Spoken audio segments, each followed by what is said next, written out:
Почитувани, СДСМ треба да се засрами. Поради Владо Бучковски беше осуден новинарот Емил Зафировски.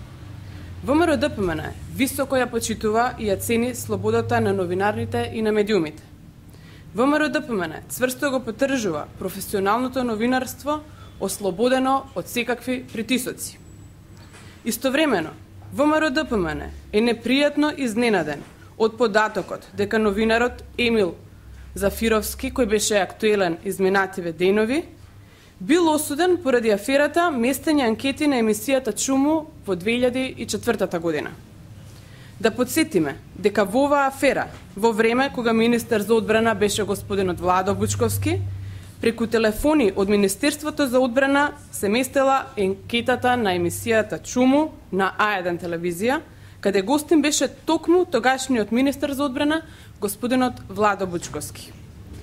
Власта, предводена од СДСМ, добро се организирала и од само 4 до 5 телефонски броеви, кои потекнуваат од владина државна институција, биле извршени дури 5000 повици со цел да се подржи господинот Владо Бучковски. Замислете колку пари на граѓаните се потрошиле во ова лажирано гласање во емисијата.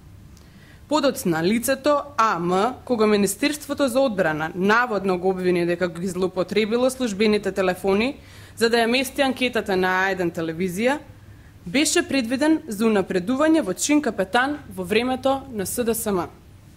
Господинот Зафировски единствено само ја обелодени аферата за местените анкети. Затоа, ВМРО-ДПМН ја охрабрува новинарите слободно да ја вршат својата професија, ослободени од било каков притисок. ВМРО-ДПМН упатува апел до сите релевантни субјекти во државата, политички партии, граѓански сектор и експертската јавност да се спротистават на ваквите настани и реално да се заштити слободата на новинарите и на медиумите. ВМРО-ДПМН била и секогаш ќе остане партија која целосно го поддржува правото на јавно изразување и мислење и правото на слободно пренесување на информациите.